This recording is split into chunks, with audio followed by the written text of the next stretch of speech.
Check the description for the following discount codes. Sometimes as a YouTuber, and even with a channel as small as mine it seems, we get given the opportunity to come and play with some cool stuff at a cool place. And today is one of those days. I'm lucky enough to have been invited down to Immersive Displays UK, who specialise in immersive displays. And in this instance, we're going to be looking at their Immersive Sim 270, which is a 270-degree sim racing pod designed for very much the high-end user, people with a little bit of money, because it's definitely not going to be cheap. But we're going to go inside. They're just over there now. I know it looks like I'm in the middle of a field, but we're kind of on an industrial park, and I thought this would be the nicest view to record the intro from. There's just an industrial estate behind me that way. But we're going to go in there, have a word with David. He's going to explain a little bit about what they do here, and then I'll get to have a go on this new prototype. And it is only a prototype, so what you see here isn't the final version, the retail version, so to speak. But we'll see how it compares to, triple monitor setups and of course virtual reality. When it comes to sim racing, it's all about putting us as the driver in that car, in that cockpit and in the race, and trying to make it feel as immersive as possible. So let's grab the camera, we'll go inside, have a word with David and have a little play around with the new Immersive Sim 270 sim racing pod. Right, so I'm inside now with David from Immersive Display UK, and he's just going to explain to us a little bit about what they do here. So, over to you, David. Well, as a company, we've been going for about 20 years. Yep. Most of our business is with military simulation, academic simulation. We've been on the slowdown like everyone else for the last year and a half. So a couple of my engineers who have a lot of fun with rallying and these two engineers here hiding in the background do a lot of simulation work at home. Yep. They've had some ideas about using some of the technology that's been developed for the military world to maybe apply it to making it a bit more fun for their gaming when they're doing that. Yeah.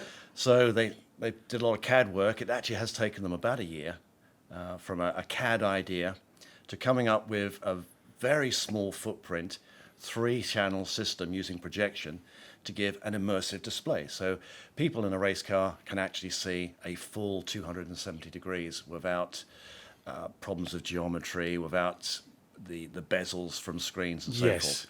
So as a company, we've got lots of other engineers doing work in the military. These guys have taken themselves off and effectively formed a whole new division for the company. Sounds great. And from what I've seen so far, it looks great as well, David. And these two chaps hiding in the background here have done a really good job. So tell us a little bit more about this exact prototype here. How many projectors, resolution, refresh rate, the technical stuff. Okay. We didn't have a design brief. This was not originally a professional project. Let's see if we can bring something to market. These were a couple of the guys who had some ideas and some time on their hands. Almost making it up as you go along. Yep. A bit like this video, in fact. Very much so. Just turn up and shoot some stuff and hope it comes out all right. So the idea was to see what could be achieved. And what we've got is a 2-meter diameter dome. So it's a professional rig. It's 2 meters in diameter, so it will actually fit in a standard house. It's not too high for a standard room, or your loft conversion, whatever. Yes. The system uses 3 channels. It's projected channels, so they're projectors. They're high definition projectors. So 1080p? 1080p. Yep. There's a reason for that. We do have 4K capability, certainly when we're doing the military, but the 4K capability comes with a cost. We have to have a reduced frame rate. You have motion lag. Yeah, big performance hit. Big performance hits. We also have to have a much more capable graphics capability, bigger PCs. And when they started thinking about it, ultimately it was something they thought they would be developing for themselves. Right, yeah. Ultimately, we're going to bring this to market, and the same thing. People out there are not necessarily capable of spending £250,000 on something. No, they're not. And I think the chaps were saying it's a RTX 4000 card that we're using in this one at the moment. And obviously that's over and above your normal RTX 20 series or 30 series that most of us would have in our PCs. And even now you're saying we could do with something beefier than what that is. It's going to be RTX A4000. So yes. Yeah, so we'll have more capability, more bang for your buck. Yep. But the whole thing again is to try and bring a high capability system but at a reasonable price. Reasonable inverted commas. Yeah, not reasonable as in not £250,000, not £250,000, but obviously not a couple of £100. Absolutely. But this is a system which is going to appeal to people who are serious about their gaming, Yeah. who want more than just a flat screen. This is something that puts them effectively in the real world. I'm sure when you try it out, you'll appreciate that. Yes, I'm sure I will. And from as you say, you mentioned there's no distortion when it comes to the way it's all rendered. Everything is 1-to-1, you were saying, and we're sat, did you say 1 meter sort of circle of displays? The system is designed around the operator's head. So that operator's head is in 0-0 position, right in the middle of the circle. So when you're looking at the screen, it's geometrically correct. So although we're basing it on a game's 3-screen technology, we're offering 270 degrees, 3 times 90, with a seamless image, which has been geometrically corrected so you don't have that bezel gap, you don't have the distortion where the 2 screens meet. Yep, perfect. The user is bang in the middle. So he's focused on the screen in front. He doesn't have to change his focus to look sideways or his peripheral vision. It's still in focus. But yes, because it's all accurate, it's all geometrically correct. And yeah, you can literally just look. Distance. Perfect. And then we've added a surround sound system, which again, we have a benefit of the normal surround sound technology, but it's within a dome. And the dome gives you extra surround sound. So the sound Brings its own acoustic properties as well, yeah. Which can be an issue if you're trying to talk because you have a little bit of feedback. We'll find out when I'm in there and I try and record some Absolutely. stuff. But sound from the game, you get this tremendous surround sound. You get Like lot a more presence almost. Absolutely. Yeah. And the idea is, 2 laps of a track and you're in the image. You're not looking at a screen. You're part of that image. You really feel like Absolutely. you're in there and it's envelops you, so to The speak. one thing we've drawn from the military world is you don't train to use the system. The system should match real life. Yes. And this is a system, when you're sitting behind that wheel, within a relatively short time, you feel part of that world. Some of the things I'm looking forward to is, we mentioned earlier, the feeling of speed that you'll get and depth perception by having that image around you. One of the things I don't like about single screen setups is there's always a lack of feeling of speed for me, because you're just looking at a screen in front of you, and compared to having it around us, when you get that feeling of things whooshing past you, I think it's going to make a big difference in the way that feels. Being able to judge braking distances and things like that, because you feel like you're going fast rather than your speedometer says I'm going fast, but it doesn't really feel like I'm going fast. A driver, a professional driver, is not looking at his speedo. No. He's judging his speed By feel. By feel And experience. When you have a flat screen, as you say, you have that distorted view. You're looking at a screen. You don't feel part of that image. No. When you've got the peripheral view, you feel the speed. You know, with your spatial awareness, where you are. When that 50 and 100 meter board comes up, you know that you're going too fast, too slow, or the right speed. By feel, By because feel. you're used to it and it feels right. Absolutely. And it's putting you in that real world scenario so you feel as you're supposed to. Well, that's absolutely brilliant, David. Thank you very much for that, hopefully not too long-winded explanation. We could talk forever about details and specs, but let's actually get in the rig now, or I'll get in the rig, and have a little play and see what it's all about. Good day. So, sat in the seat, first impressions really is just how big the sort of world around me is. Even compared to a large, single TV or triples, what I'm sat in here is enveloping me. I can literally look, 180 degrees would be like this, and this is 270 degrees, so it goes even further back than what I can stretch my arms, and the ability to look around left to right is already, the best experience I've had in a non-virtual reality setup from sort of an immersion point of view.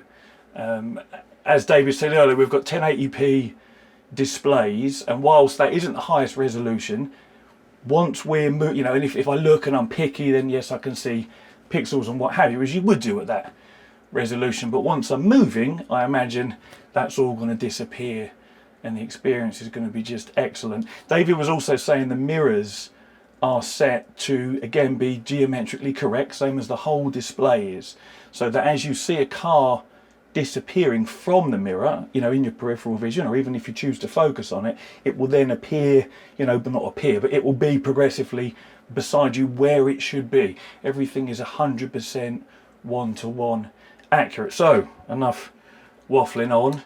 Let's have a little play. Now, you all know I'm really a rally guy, so forgive my driving. It's going to be poor.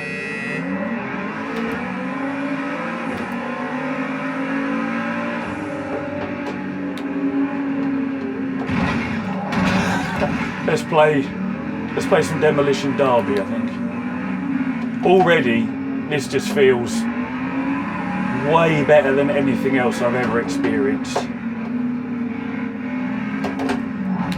Even like, everything has its drawbacks. So virtual reality, we have that sort of narrow field of view, both horizontal and vertical. Triple monitors, you have bezels, you can see the bottom of the displays, the top of the displays. The way this is set up here, I can't, like, I'm not consciously aware of the height limitation or where it finishes down below, and I'm certainly not aware of where things finish around me. You know, I can literally just glance left, glance right, it's all there, it's all accurate. It's just really, really impressive.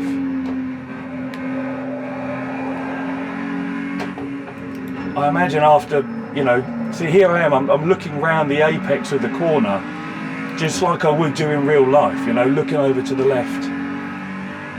It feels very, very natural.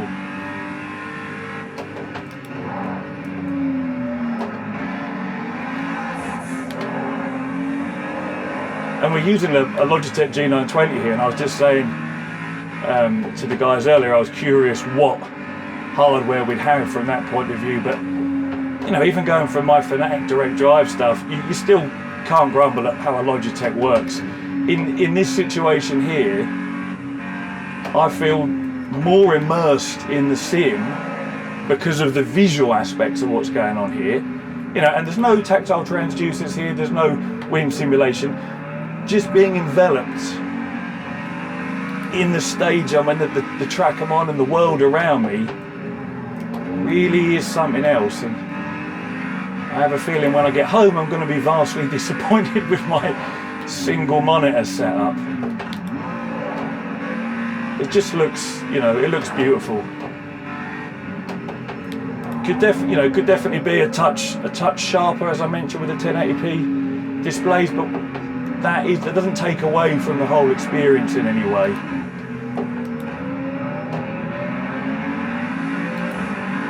And I think we're running, David said, 60 hertz here, so 60 FPS, which is plenty. You know, some of you will play 120 hertz, 144 hertz, but 60 is fine. You know, some of the console users are still stuck at 30, so 60 feels plenty quick enough, plenty responsive enough. I'm not seeing any motion blur, you know, because of the way the projectors work. It's all just, it's all really good apart from my driving.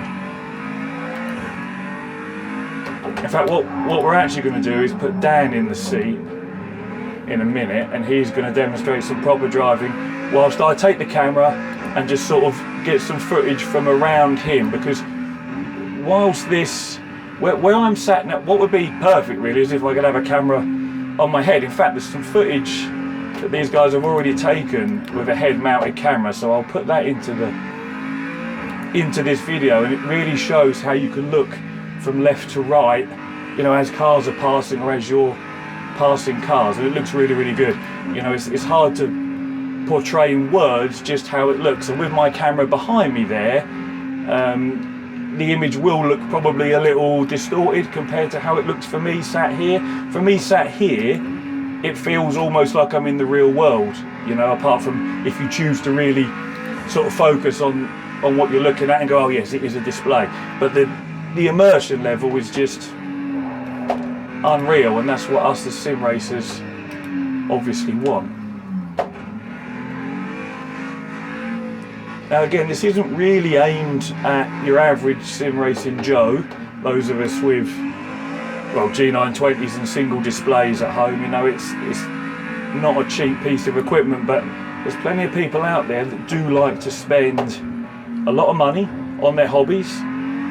And if you're one of those people, and you know you've got the space, and it's essentially a 2 metre footprint, and I think it's going to be somewhere in the region of about £20,000 for the complete setup. This is only a prototype, so things are going to change. But you know, there'll be some people out there that can afford it and that want it.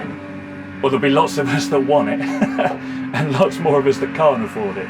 But it's just, yeah, it's a really, really good experience. So I want to pull over now pull over. See, now I am talking as if I'm in an actual car. I don't need to pull over. I can just press the menu button.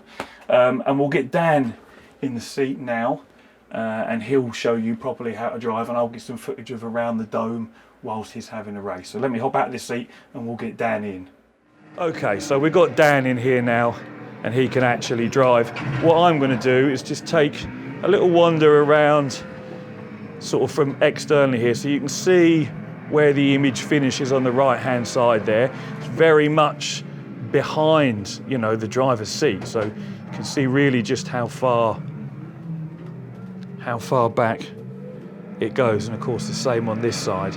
And like I mentioned, whilst from here the images look a little warped, they're tuned so that when you're sat in the seat here in the middle, it all looks perfect. And I'm actually going to come in and hover over Dan's head with the camera and try and pan the camera around left to right to try and give you an idea of what the driver actually sees. I mean, it just looks incredible. As I say, if we look at the mirror on the left, you see that car on the left-hand side. It pans in and out. It's just, and I'm turning all the way back here. It just looks so impressive. And again, with the camera here in the middle, there's no distortion. We've got no bezels. It all just looks spot on. Now I'll try and show you where the projectors are, but it's a bit dark, but you can just see one to the left there, one to the right there, and then there's the third one up in the top of the dome, and they're obviously projecting onto your 3 different screens there. It's just an amazing setup, but I'm just going to hover above Dan and just let him do some driving and show you how it works.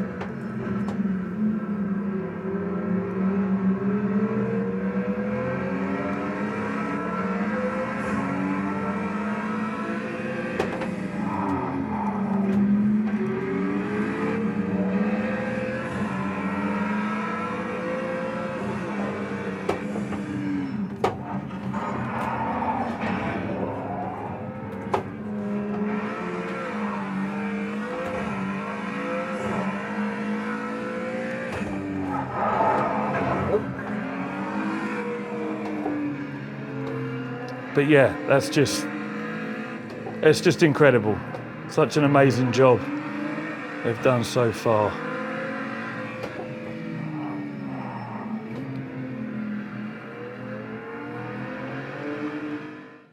I thought I'd just give everyone an outside view of this dome with the lights on, because so far all we've seen is, you know, what it looks like to be inside.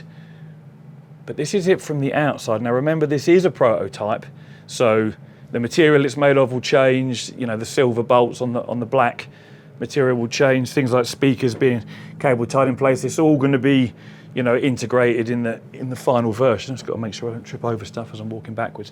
But as you can see, it really is, you know, a pod or a dome, however you want to describe it. Now the final version is going to have, it's going to go all the way down to the floor, I believe. So we'll have even more sort of isolation from the real world.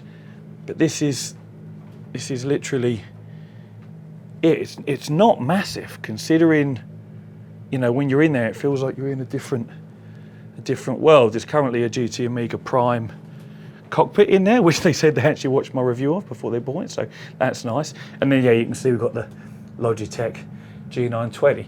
But and again, there's the projectors up the top. You can see a little bit better now the lights are on as well. But it's such a compact setup for what it is. You know, like if you've got a normal house, like this would fit in my games room if I got rid of some other stuff. But my budget, of course, wouldn't stretch to one. But for those of you who can afford one, that's just an amazing piece of kit. And you know, it's still a prototype, so it's only going to get better. Dan to the left of me here has got, what is it? This is going to be what the final one looks like. Is that the idea? The final will have a bass section there as well, so that will give better isolation from ambient light. But yes, yeah, because with projectors, obviously the less ambient light, the better the contrast ratio, the better the colours look saturated.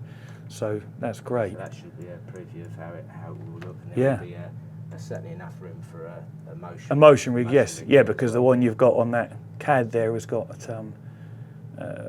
actuators on each corner, hasn't it? So, yeah, that's brilliant. I can't wait to see the final product. But yeah, lovely. Thanks for showing us that, Dan. But yeah, that's what it looks like from the outside, everyone. We'll cut now to my outro, and then I'm going to go and get some lunch with the boys here.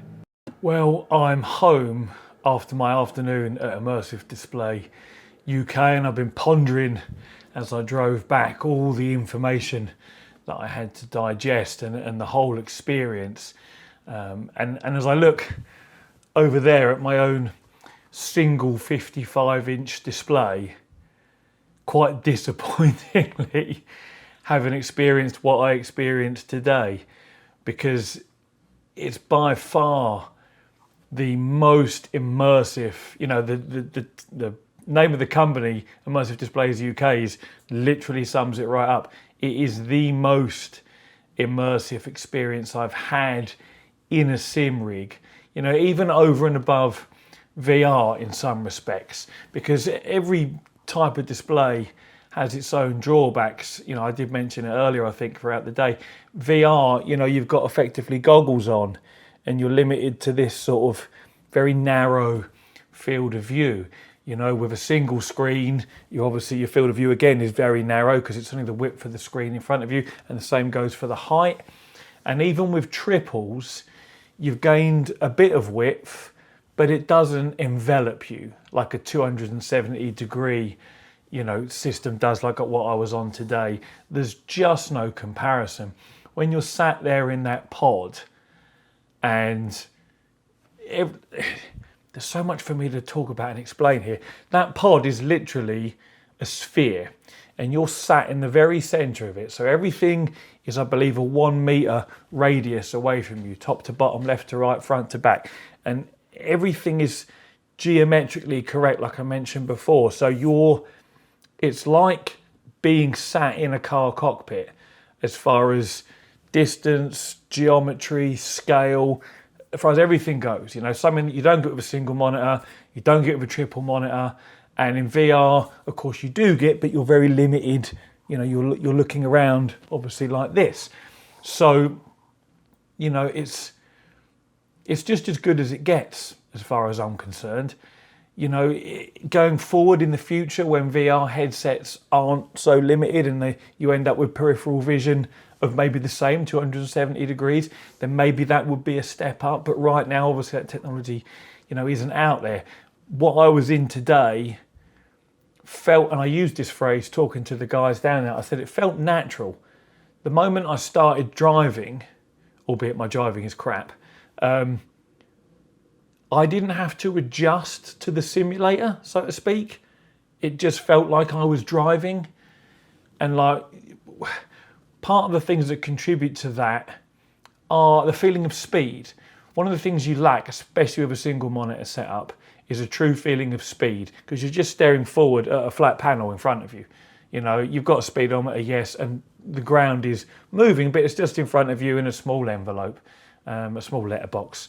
And there's no real feeling of speed. When you're sat there and you're enveloped in the sim racing world, the stage, the track, the circle, whatever you're on, you feel just like you do in real life when you're driving along and the scenery is going past you and around you. And that natural feeling of motion is there, and it allows you to judge your speed better. This is a really interesting point. I think, I was talking about this with David, I think people who perhaps have this sort of setup, and it will only be, those of you out there with really big budgets, because it's about 20k when it comes out of prototype, and it comes out of prototype in about 6 weeks. You're going to have a genuine advantage in online sim racing against people with flat screens, triples, and VR headsets, because you can see so much more of what's going on around you without having to turn your head if you're wearing a VR headset, or without being limited by the field of view from your single or triple screens. You know, your peripheral vision is something like 210, 220 degrees. You actually, when you pay attention to this, your brain picks up on a lot of what is going on around you without really focusing on it. You know, cars coming up beside you, or as you approach a hairpin, rather than just being able to see the entrance to the hairpin and maybe possibly the apex of it, you can see the exit of the hairpin. You know, how other cars are making their way around. You can help choose your line better, because it's just like in real life, where if you glance over there, it's there, and the image isn't distorted or warped. It's 100% geometrically correct. And how they achieve this is it uses the 3-channel output that a sim would use for a triple monitor setup, but then they've developed their own bespoke software that then takes that information, that output, and converts it into this geometrically accurate spherical render. And the reason they're using a Quadro card is because you have to use a Quadro card. None of the other sort of normal RTX cards have the compute power, I think it is, to actually process that data and get it geometrically correct. And we were using Project Cars 2, and we had to use it on low because that 4000 card isn't powerful enough to run it any higher than on low. And that's why they've got to get, I think you said, one of the new A4000 cards that will then have plenty and should be able to run it on high or ultra even. So it's going to look visually so much better. But those cards with their extra compute power, I believe it is, are required to run this setup. You know, you couldn't just buy these high-end projectors, build yourself a sphere, knock up some bespoke software and run it off of an RTX 3080. It wouldn't work. Hasn't got enough girth. So, you know, this is part of what contributes to the price of the package. The 3 projectors are expensive, albeit they're 1080p. They are high-end 1080p projectors, you know, to give us very low latencies and very fast pixel response time, so to speak. You know, so you don't get any blurring or anything like that, and technically infinite blacks depending on the surface you project onto as well. So they're expensive. A Quadro card is expensive. And then the bespoke software that they've developed in-house obviously comes with development costs. It isn't going to be something they're just going to throw around for free either. In fact, there was a lot more technical information that Dan was telling me, and I actually said to him, could you talk about this on camera? But they didn't want to, because they don't want to give away, not their secrets as such, but they don't want to lay it out too easily for similar companies to pick up on, you know, their ideas and how to do this, because it is super complicated taking the normal rendered outputs from the sim, Project Cars 2 or iRacing or Assetto Corsa or whatever, and then convert it into this spherical, geometrically correct world almost around you. It's a very different experience to single or triples. You can't really compare it, you know, to triples, even though you think that's the nearest thing to it. It really isn't. It's not the same at all. It doesn't feel the same. It doesn't look the same. It's a different league, you know. And this is the way I think things will go going forward. This, and perhaps as VR, you know, improves as well. These are what we might see more and more of. As you know, as technology moves on, prices come down. It won't be 20 grand forever, obviously, but it's just there's so much for me to try and get across to you about how good this experience was. And I know most of us will never get to experience this unless you happen to see one at a show, or unless you're out there with a big budget and you can afford it. You know, it's 2 meters by 2 meters squared, so it will fit in a normal size room in a house. You know, I mean, I could technically fit one sort of over there. It would take up most of that side of the room, but I could. And they actually said to me, they said, Carl, if we sell enough of these, if 20 people buy them and mention your video, you can have one. And I laughed and I said, I'm sure there's not 20 people on my YouTube channel that have 20 grand to spend on a simulator, but if 20 of you out there do fancy buying one, make sure you give my name when you do, because I could end up trying to squeeze one in the corner of the room. But I mean, I appreciated the offer, but obviously it's realistically that's not going to happen, but it was nice of them to say so anyway. But yeah, I mean, I could go on about the technical side of it and the way it feels forever, because it was just, genuinely that good. And I'm very appreciative, you know, to David, to Brad and to Dan for having me down there, taking the time to explain to me how it all works. And I hope the video footage, which I'm yet to actually look at, shows just how good it really is as an experience. And as I mentioned in the video earlier, yes, the resolution would definitely benefit from being higher, because with 1080p rendering on areas that are so big, if you look carefully, you know, when you stop still, yes, you can see the pixels. And in a perfect world, projectors don't have the best contrast ratio compared to a display, you know, like an actual panel, but then you can't curve panels into a sphere to do this. So that's neither here nor there really. But what you get for that sort of drop in resolution and, you know, having projector quality imagery is such a great experience. I could have sat there. I don't normally like circuit-based racing games, as some of you know. I'm a rally driver, but I would quite happily sit there getting into circuit racing. In fact, we did some karting as well, and that felt great. Just such a wide open space on these karting tracks. Everything just felt amazing. Honestly, I hope it comes across to you how cool this really is, and I hope some of you get to experience it. You know, maybe at a show, or maybe something to look forward to in the future when the technology becomes cheaper, and perhaps we'll have these 3 projectors fitted to the ceilings of our room, you know, and it'll project a sphere around us or something. Who knows what the future might hold? But it's just, yes, forget triples, forget single monitor, forget even VR headsets for now. This experience is by far the best I've had. And I've been on some £65,000 Visaro triple screen rigs, you know, so I do have some experience with those. And I may even have a couple of extra screens coming my way in the future as well, which we may or may not see in the future if it happens. But anyway, another video. But yeah, today was great. Thanks again to David, to Dan, to Brad for showing me around, for explaining the technical side of things, you know, and just letting me have a good play on this setup. It was truly a really good afternoon. And yeah, hopefully it's come across well in the video and the footage. I'm going to edit it in a minute, so we'll see. Fingers crossed it's all come out well.